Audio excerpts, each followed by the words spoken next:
Bueno, vamos a seguir ahora, digamos, en la segunda parte de la tarde del curso, como decía Natalia, tocando puntualmente el tema cáncer de próstata. La charla que me tocó a mí, digamos que me corresponde hablar ahora, es screening o rastreo de cáncer de próstata. Bueno, en primer lugar es muy importante, como yo les decía en la mañana, que yo creo que los clínicos nos tenemos que saber involucrar con estos temas por la frecuencia, digamos, con la que los pacientes nos consultan por estos temas y para saber qué hacer, porque en definitiva uno tiene que, digamos, en general, en la consulta clínica, como yo les decía, es muy común esto de que se tocan un montón de temas y viene el paciente a hacerse un chequeo bien completito, pero viene doctor, pídame por favor el PSA, hagamos todo bien completo, hay como una presión así a hacer un control de la próstata en pacientes asintomáticos, y realmente me parece que tenemos que tener, digamos, bien claro qué estamos pidiendo, por qué lo pedimos, qué vamos a hacer con ese resultado una vez que venga, cada cuánto lo vamos a tener que controlar. Y principalmente tener en cuenta y tratar de sacarle al paciente esa idea de que, o el paralelismo que se hace entre lo que es el rastreo de cáncer de próstata con PSA, con lo que es el Papa Nicolau o la colposcopía en la mujer, ¿no? Así que bueno, me parece que el punto más importante es eso, entender un poco las controversias que existen en cuanto a este tema para poder orientar al paciente bien en el momento de la toma de decisiones. Seguramente nosotros no vamos a decidir si al paciente hay que hacerle una orquiectomía o hay que operarlo o no, pero sí, en este punto me parece que somos los que tenemos que dirigir y orientar al paciente.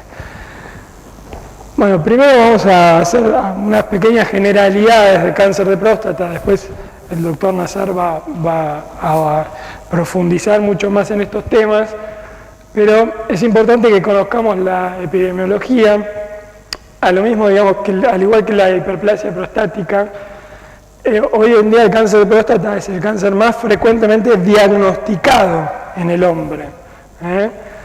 Es la segunda causa de muerte por cáncer en varones, o sea que es una patología prevalente, es una patología frecuente, y tiene esta característica muy peculiar que me parece que es central entender este tema en lo que viene después en la discusión de si uno tiene que buscarlo o no buscarlo.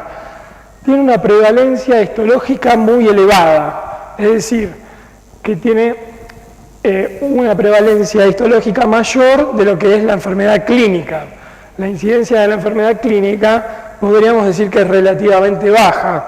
Obviamente esto fue en aumento a partir del cambio epidemiológico de la población, el aumento de la expectativa de vida y demás, la gran cantidad de pacientes ancianos que hay en las capitales, en las poblaciones más envejecidas, hace que esto vaya obviamente en aumento. Pero vemos que está presente en 1/3 de las autopsias en los pacientes menores de 80 años y en hasta 2/3 de las autopsias de los mayores de 80 años. Esto, digamos, pacientes que se murieron por otra causa, se le hace una autopsia y se ve que el cáncer de próstata está presente. O sea, este punto es central. La prevalencia histológica es muchísimo más elevada que la enfermedad clínica. La enfermedad clínica existe, es frecuente, es prevalente, genera morbilidad, genera mortalidad, pero la prevalencia histológica es mucho mayor. La mortalidad específica del cáncer de próstata también es relativamente baja, es decir, está descrito que es menor al 3%. Es decir, los pacientes tienen cáncer de próstata frecuentemente a los 80 años, pero se mueren de otros problemas, se enferman y se mueren de otros problemas. Hay ciertos factores de riesgo, como son la historia familiar, el antecedente de cáncer de próstata en la familia, algo que lo tenemos que interrogar, la dieta hipergrasa, digamos, y la raza negra, ¿no?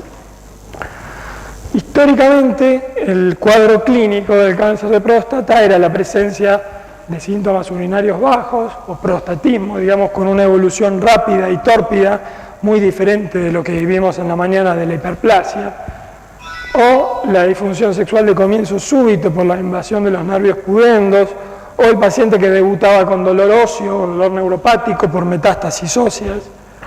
o como hallazgo, digamos, en realidad esto es la presentación clínica que está descrita en los libros de medicina interna. Hoy, esto, digamos, el diagnóstico de cáncer de próstata, la forma más común es encontrarlo, digamos, en forma de un tumor asintomático encontrado por screening. Es esto que venimos a discutir ahora, digamos, a ver, el paciente que se le hace un análisis, tiene un PSA elevado, se lo biopsia y aparece el cáncer de próstata. O como hallazgo incidental, en los pacientes que se operan por una hiperplasia benigna, cortes de RTU, en donde se encuentra tejido, digamos, correspondiente a un carcinoma in situ. Bueno, para el diagnóstico tenemos ciertas herramientas que vamos a ver que aquí la discusión también empieza en cuanto a ver si estas herramientas son para el diagnóstico o para el rastreo, que es diferente. El diagnóstico, digamos, uno lo piensa cuando piensa que el paciente tiene cáncer de próstata. El rastreo es un paciente sano que viene al consultorio y que vamos a tener que ver si yo lo tengo que someter a toda esta cuestión, digamos, diagnóstica o no, ¿no? En principio sabemos cómo es con el tacto rectal, qué es lo que tenemos que evaluar, la consistencia, la presencia de asimetrías, de nodularidad, la consistencia de la próstata. El PSA, que vamos a ver ahora más adelante bien qué características tiene, la ecografía transrectal, de la cual casi no vamos a hablar porque nos van a hablar después, está solamente hoy por hoy indicada no para el diagnóstico, sino para dirigir la biopsia, no tiene otra utilidad. Y la biopsia transrectal, que es, digamos, lo que nos va a permitir con más frecuencia el diagnóstico. Bueno, el tacto rectal, ya esto lo dijimos. Hay que tener en cuenta esto, que cuando uno encuentra un tumor de próstata, digamos, a través del tacto rectal, tiene que saber que en general estamos hablando de un tumor avanzado, y como herramienta de screening, es decir, el paciente sano que viene a chequearse la próstata, ningún estudio hasta el momento ha demostrado que reduzca la morbilidad o mortalidad en cáncer de próstata. Es decir, que como herramienta de rastreo diferente es en un paciente sintomático, ¿no? Voy a volver todo el tiempo con esta aclaración porque me parece importante que tengan bien esta idea en la charla. Una cosa es el paciente sintomático que va a un consultorio de urología con determinado problema y otra cosa es el paciente asintomático.